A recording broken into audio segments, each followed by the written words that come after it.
unexpectedly in early May, I and San Diego had to quickly arrange flights and arrange my classes for my students. And I couldn't sleep waiting for the next morning, and so I wrote a note to my students, sort of explaining my father and a little bit about him. And several of you I know saw that. And when we got there and we put together services very quickly, Mother asked me to write the obituary, which is the same obituary similar to the one that you might have read that was printed here in the Wisconsin papers. And then she asked Ed and I to put together these eulogies for this afternoon, and Ed and I sort of tossed them back and forth with one another and ended up both doing sort of personal reflective pieces. I'm going to read mine, and then Ed's going to read his, and then my dad's sister Mary put together some words that she's going to ask, that we're going to ask Peter to read. And then after that, if anybody else would like to share some of their own stories or reflections or thoughts, then that would be wonderful. So I have 3 words that I thought of when I began this. And the 3 words are lugubrious, ineffable, and eulogy. These 3 words have been spinning in my mind the last few weeks. Lugubrious is a word, I have some vague recollection of my dad telling me that it was one of his favorite words. And I can even see him saying it with a sort of animated face. Lugubrious, and it sort of rolls off the tongue. I don't think it had to do with his profession. He just really liked words. He may have used it in one of the letters he wrote me. Maybe I asked him about it. I don't really know. But he loved words. And in our house that we all grew up in at 601 Hoosier Drive, there was a table that I'm sure was intended for a large book of holy words that we had at the front of the house. And we didn't have the traditional holy words on that table. We had an unabridged dictionary at the front of the house, permanently open to some random page. And I can still see Dad stooped over it now, looking up some word he ran into in one of his John le Carre novels. Ineffable, the second word, which has been spinning through my mind, is one which has a meaning I've reflected back on many times since our mother's event last fall. It simply means that there are not words to express what one feels. I have had, and I know all of us have had, something of a tightness in the chest, a longing and deep sense of loss, and also a profound joy at having had such a remarkable man be such a central point in our lives. There are just not words to really capture that feeling. The third word, eulogy, or kind words, is what this is. What we have at our disposal for this day are words, and recognizing they cannot express all that we feel, they still can serve us pretty well. Our dad loved words. His trips to the bookstore at Christmas time were legendary.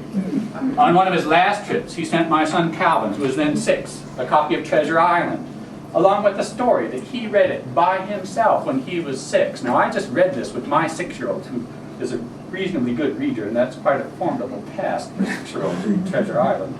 Legend, or rather Robin has it, that their dear mother Helen had the boys, Robin and Cal, memorize 101 famous poems early in their youth. And Robin clearly recalls in a letter that I've seen, Dad singing out by memory some heroic boy poem of a horse charging into battle. Dad, of course, charged into battle himself eventually. He did his freshman year at Yale, where he was hoping possibly to one day be the student manager of the football team, and where he studied philosophy and wanted to be a literature major. But World War II happened. It was 1941 when he entered in the fall. He had gone to Yale with his good friend Lloyd Pullen. On December 7th, 1941, when Pearl Harbor was attacked, Lloyd enlisted over winter break. 4 years later, Lloyd was killed at the Battle of the Bulge. He was in specialized training in Missouri, I believe for the Army Air Corps, but the Army desperately needed infantry in that battle, and so pulled him out and many others out of their special training and said, "You're foot soldiers now." Dad said that his friend was used as so much cannon fodder. Dad went back to Yale for the spring, but then he enlisted in the summer. I do not believe he enlisted because of any great patriotism or call to duty, but rather simply because he thought he could choose his assignment more easily and thus be more likely to survive if he was a volunteer. He even tried to get into officers' training, but that required good vision, something that he didn't possess. Somehow, though, undeterred, he managed to get a hold of an early version of a pair of contact lenses. They were made of glass. He stuffed them in his eyes, but they were so desperately uncomfortable his eyes watered up and he failed the exam anyway. So he volunteered. He went to Fort Collins in Colorado, where on a board day he climbed Pikes Peak and a snowstorm came and he almost didn't return. He was by himself. He went to Carleton College. I think he studied meteorology. Finally busted back down to private E-nothing. I think for the second time. Mother says he wasn't a terribly good soldier. I don't think he liked taking orders. He threw snowballs at the sergeant. He volunteered for the infantry, thinking surely his knee would give out. He had this knee injury from his childhood, but it didn't. So he landed in Europe, where the sight of little French boys running around speaking French would begin a lifelong love of travel, particularly overseas, particularly Europe. Eventually, he would see combat in Czechoslovakia, where his buddy, standing just next to him in the trenches, was killed. Dad leapt out of the trench at that moment, which somehow coincided with the commander's decision on the ground to invade Cheb. There are various versions of that story, but Dad led the battle. Cheb, along with the rest of Czechoslovakia, would remain behind the Iron Curtain for the next 50 years, a terrible irony which I'm sure fed into our dad's pacifist leanings. He told me once he would have sent our brother Nick to Canada had his name come up in the draft during Vietnam. Although Nick might have had something to say about that. Another experience in the war introduced him to politics.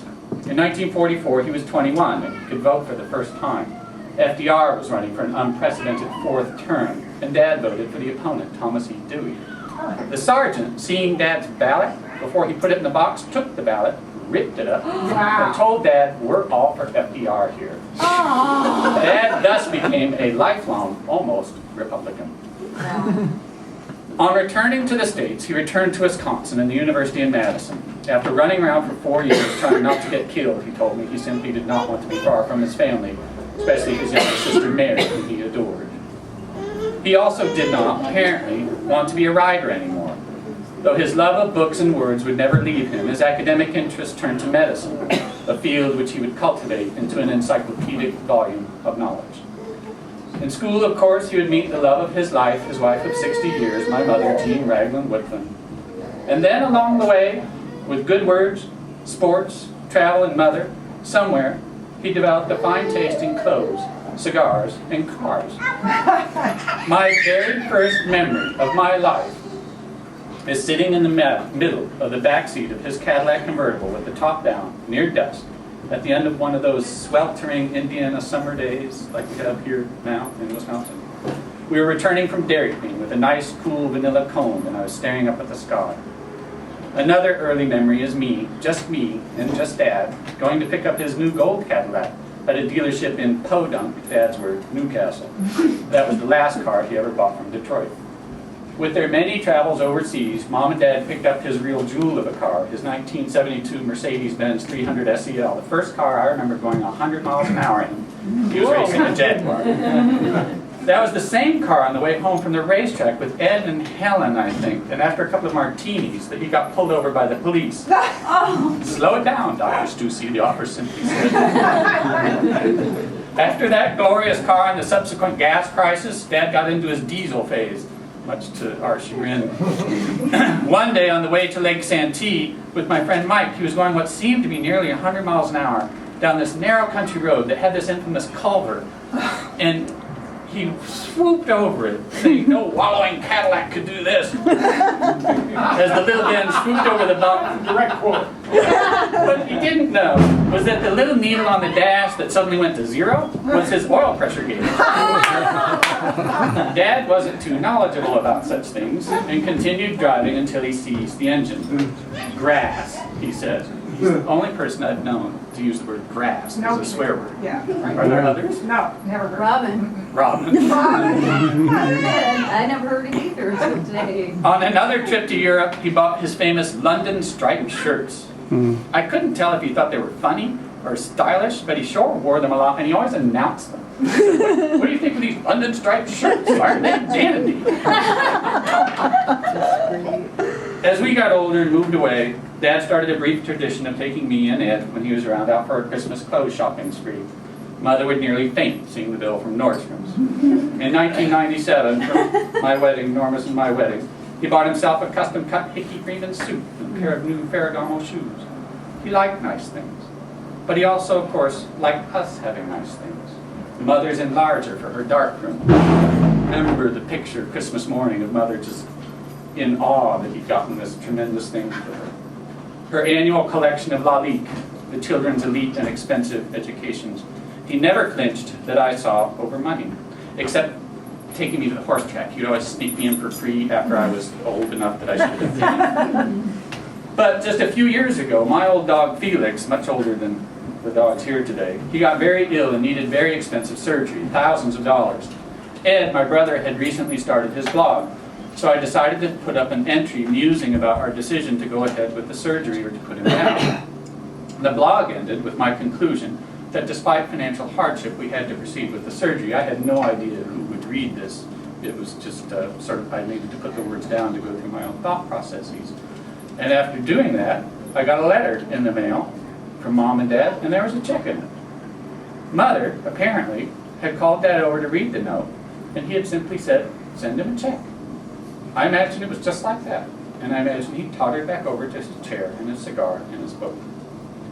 Another thing he gave us all, of course, is our love of words and books.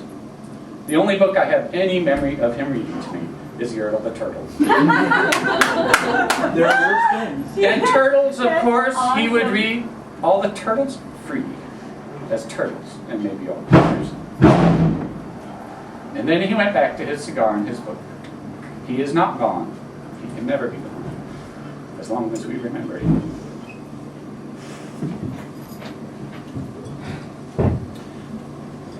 Every time I say podunk or grass, or look at a fine car or a fine pair of shoes, I will think of my dad and all of his gifts.